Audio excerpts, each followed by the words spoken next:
have worked on identifying how many rows and columns there are in arrays. We have worked on writing repeated addition statements for arrays, and we have worked on writing multiplication statements for arrays.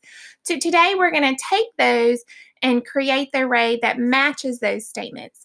For this activity right here, it says create an array with 3 rows and 4 columns.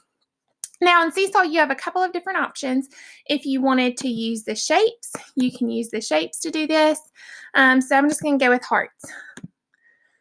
And so I need 3 rows. So I'm going to go here and I need to duplicate this. So now I have 2 rows, and I'm going to duplicate it again. So now I have 3 rows, and I can even make a little note over here so I can see my work. 1, 2, 3 rows. Then I'm going to go back. I need 4 columns. So I have 1 column. Here's going to be 2 columns,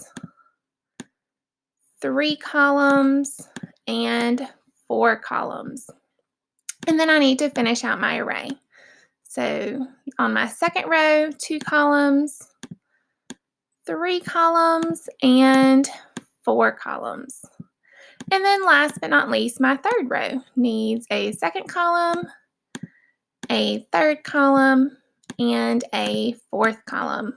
So now I can look and see that I have 1, 2, 3, 4 columns and 3 rows. So this array matches the given statement. If I go to the next page, it now says create an array to match 3 plus 3 plus 3 plus 3 plus 3.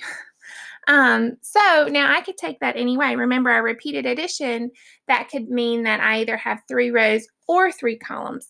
And I'm going to do it a little bit different this time. I'm going to use my marker to stamp my array. So 3 plus 3 plus 3 plus 3. So I'm going to maybe interpret that as being 3 columns. So 1, 2, 3 plus 3 plus 3 plus 3. So here you can see that again I have created 1, 2, 3 columns, but 1, 2, 3, 4 rows. And that matches 1, 2, 3, 4 rows of 3.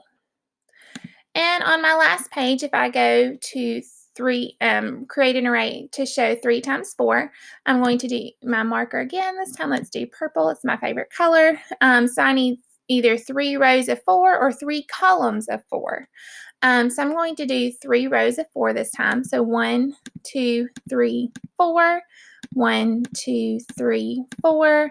1, 2, 3, 4. And I know they're not quite straight, but you can kind of get the picture.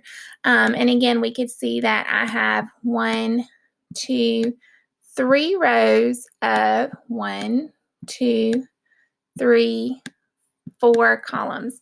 And that shows me that I have 3 sets of 4, or I could have flipped it to see that I have 4 sets of 3. I hope this helps you in your work today.